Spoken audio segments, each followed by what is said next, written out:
କାଉ ମାଉସୀ ମତେ ମା ଖାଲି ଡାଲି ଭାତ ଖାଇବାକୁ ଦଉଛି, ଏଥିପାଇଁ ମୁଁ କିଛି ନ ଖାଇ ଚାଲି ଆସିଛି। ହଁ ହଁ, ତୋ ବାପା ମା ଆମକୁ ଯେମିତି ଲକ୍ଷ ଲକ୍ଷ ଟଙ୍କା ଦେଇଛନ୍ତି ଖାଇବା ଖୁଆଇବା ପାଇଁ, ଏଥିପାଇଁ ମା ସହ ଝଗଡ଼ା କରି ଆମ ପାଖକୁ ଚାଲି ଆସିଛୁ। ଭଲ ଭଲ ଖାଇବା କ'ଣ ଆକାଶରୁ ଖସୁଛି? ସେସବୁ ଖାଇବାକୁ ହେଲେ କେତେ ପରିଶ୍ରମ କରିବାକୁ ପଡ଼େ। ଏତେ ପରିଶ୍ରମ କରୁଛୁ କ'ଣ ତୋତେ ଖୁଆଇବା ପାଇଁ? ଆମକୁ ବିରକ୍ତ କରନି, ଏଠାରୁ ଯା, ଆମେ ତୋତେ ଖାଇବାକୁ ଦେବୁ ନାହିଁ। ଛୁଆଟା ଖାଇବାକୁ ମାଗିଲା ବୋଲି ତୁ ତାକୁ ଏତେ କଥା କହିଦେଉଛୁ? ମା ମିକି, ତୁ ଚେୟାରରେ ବସ, ମୁଁ ତୋତେ ଖାଇବାକୁ ଦଉଛି। କ'ଣ କହୁଛ? ତମର କ'ଣ ମୁଣ୍ଡ ଖରାପ ହେଇଯାଇଛି ନା କ'ଣ? ମୁଁ ଠିକ କହୁଛି, ତୁ ଚୁପ ରହି ଖା, ମୁଁ ପରେ ସବୁ କଥା ବୁଝାଇ କହିବି। ତାପରେ ସମସ୍ତେ ଖାଇବା ଖାଇଲେ। ଦୁଇ ଛୁଆ ବାହାରେ ଖେଳୁଥିଲେ। ଏବେ ମୋତେ କୁହ, ମିକିକୁ କାହିଁକି ଏତେ ଭଲ ଭଲ ଖାଇବାକୁ ଦେଲ? ମୁଁ କେବେ ବି ଲାଭ ଛଡ଼ା କିଛି କାମ କରେ ନାହିଁ। ଆମେ ଯେଉଁ ବ୍ୟବସାୟ କରୁଛୁ ସେଥିରୁ ଆମେ ବହୁ କମ୍ ଟଙ୍କା ରୋଜଗାର କରୁଛୁ। ଏଥିପାଇଁ ମୁଁ ଭାବିଛି ଏବେ ଛୋଟ ଛୋଟ ଛୁଆଙ୍କୁ ବ୍ୟବହାର କରି ଭଲ ଟଙ୍କା ରୋଜଗାର କରିବି। ହେଲେ କେମିତି? କାଉ ଯୋଜନା କଥା ତା ସ୍ତ୍ରୀକୁ କହିଲା। ବା, ତମେ ତ ବହୁତ ଭଲ କଥାଟେ ଭାବିଛ। ଆଉ ତାହେଲେ ଡେରି କର ନାହିଁ, ଚାଲ ଏବେ ହିଁ ସେ କାମରେ ଲାଗିଯିବା। ମା ମିକି, ମୋତେ କ୍ଷମା କରିଦେବୁ। ସେତେବେଳେ ମୋ ମନ ଭଲ ନଥିଲା, ସେଥିପାଇଁ ତୋ ସହ ଖରାପ ବ୍ୟବହାର କରିଦେଲି। ତୁ ଖରାପ ମନେ କରିବୁ ନାହିଁ। ମୁଁ ଏବେ ପ୍ରତିଦିନ ତୋତେ ଭଲ ଭଲ ଖାଇବା ଖୁଆଇବି। ହେଲେ ମାରେ, ସେଥିପାଇଁ ତୋତେ ଗୋଟିଏ ଛୋଟ କାମ କରିବାକୁ ପଡ଼ିବ। ଆମେ ଯେଉଁ ଜାଗାକୁ ଯିବୁ ତୁ ବି ଆମ ସହ ଯିବୁ। ମିକି କହେ, ହେଲେ କୋଉଠିକି? ଚାମେଲି କହେ, ଏଇ ପାଖ ଜାଗାକୁ ଯିବୁ। ଆମେ ସେଠି କାମ କରିବୁ, ତୁ ସେଠି ବସିବୁ। କାମ ସରିଲେ ତୁ ଆମ ସହ ଘରକୁ ଫେରି ଆସିବୁ। ଆରେ ମିକି, ତୋର ଯଦି ଆଉ କେହି ଗରିବ ସାଙ୍ଗ ଅଛନ୍ତି, ଯା ତାଙ୍କୁ ବି ନେଇ ଆସିବୁ। ତମ ସମସ୍ତଙ୍କୁ ଭଲ ଭଲ ଖାଇବା ଦେବୁ। ହଁ ହଁ, ମୋର ବି ଆଉ 2 ଜଣ ସାଙ୍ଗ ଅଛନ୍ତି, ତାଙ୍କୁ ବି ଭଲ ଭଲ ଖାଇବାକୁ ଇଚ୍ଛା ହୁଏ। ମୁଁ ଏବେ ଯାଉଛି, ସେମାନଙ୍କୁ ଡାକି ଆଣିବି। ଚାଲ ଜିମି ଯିବା। ଆରେ ପିଙ୍କି, ଚିକି, ତମେମାନେ ଏଠି ଖେଳୁଛ? ତମେମାନେ ମୋ ସାଙ୍ଗରେ ଆସ, ମୁଁ ବଢ଼ିଆ ବଢ଼ିଆ ଖାଇବା ଖୁଆଇବି। କିନ୍ତୁ ଆମେ ତୋ ସାଙ୍ଗରେ କେଉଁଠିକି ଯିବୁ? ତାପରେ ମିକି ତା ସାଙ୍ଗମାନଙ୍କୁ ସବୁ କଥା କହିଦେଲା। ସେ 2 ଛୁଆ ବି ତା ସହ ଯିବାକୁ ରାଜି ହୋଇଗଲେ। ଚେମି, ତୋ ବାପା ମା ବହୁତ ଭଲ, ସେମାନେ ଆମକୁ ବଢ଼ିଆ ବଢ଼ିଆ ଖାଇବା ଖୁଆଇବେ। ହଁ, ମୋ ବାପା ମା ବହୁତ ଭଲ। ଏବେ ଆମ ସହ ଶୀଘ୍ର ଶୀଘ୍ର ଆମ ଘରକୁ ଚାଲ, ନହେଲେ ମୋ ବାପା ମା କାମକୁ ଚାଲିଯିବେ।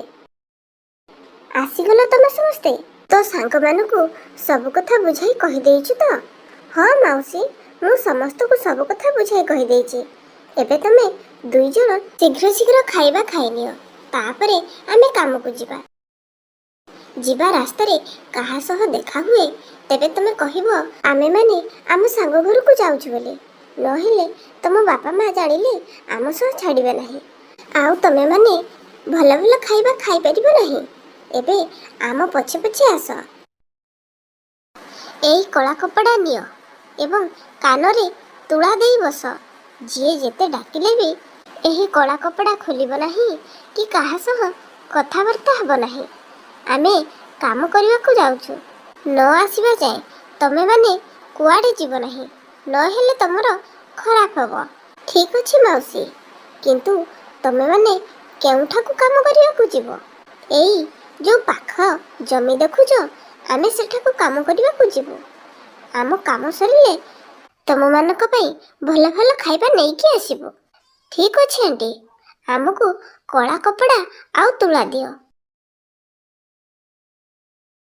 ଏ ଛୁଆମାନେ ଏଠାରେ ବସିଥାନ୍ତୁ, ଆମେ ଚାଲ ସେ ଛୁଆ ବେପାରୀକୁ ଡାକି ଆଣିବା। କାଳୁ ତା ଛୁଆ ଚେମୁକୁ ଚୁପ୍ ଡାକି ଆଣେ। ଅନ୍ୟ 3 ଜଣ ଛୁଆ ସେଠାରେ ବସିଥାନ୍ତି। ସେମାନେ ନା କିଛି ଶୁଣିପାରୁଥାନ୍ତି ନା କିଛି ଦେଖିପାରୁଥାନ୍ତି। କାଳୁକୁଆ ଛୁଆ ଚୋର ଚଢ଼େଇକୁ ଡାକି ଆଣେ। ଚିଲ କହେ, ପ୍ରତ୍ୟେକ ଛୁଆର ଦାମ କେତେ? କାଳୁ କହେ, ପ୍ରତ୍ୟେକ ଛୁଆ 5 ଲକ୍ଷ ଟଙ୍କା। ଏଇ ନେ ଟଙ୍କା। ତାପରେ ଚିଲ ପିଞ୍ଜରାରେ ଭରି ଚଢ଼େଇ ଛୁଆଙ୍କୁ ନେଇଯାଏ।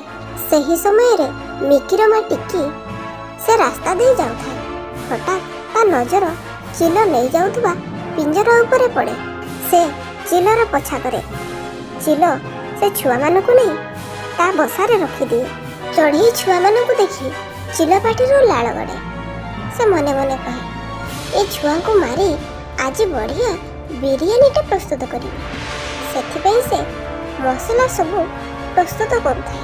ଟିକି ଭାବିଲା, ମୁଁ ଏକା ଏ ଚିଲକୁ ମାରିପାରିବି ନାହିଁ।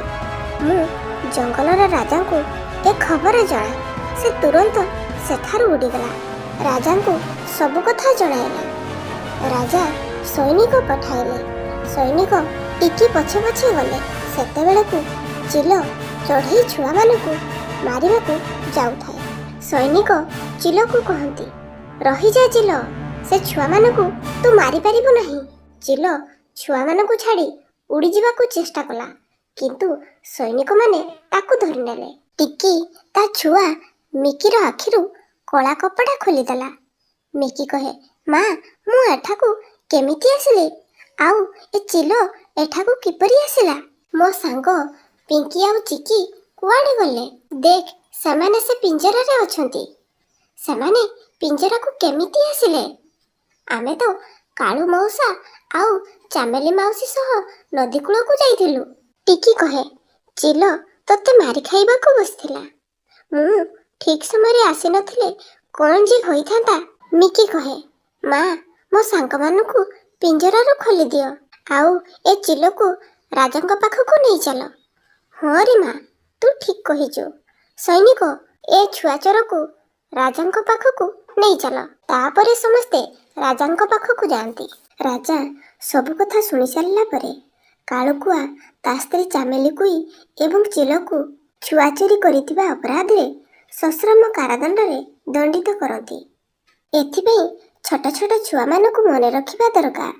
କେହି ଅଜଣା ବ୍ୟକ୍ତି ତମକୁ ଲୋଭ ଦେଖାଇ ବଢ଼ିଆ ବଢ଼ିଆ ଖାଇବାକୁ ଦେଲେ ତମ ବାପା ମାଙ୍କ ବିନା ପରାମର୍ଶରେ କାହାଠାରୁ କିଛି ଖାଇବ ନାହିଁ। ମୋ କାଠାତି ସାରିଲା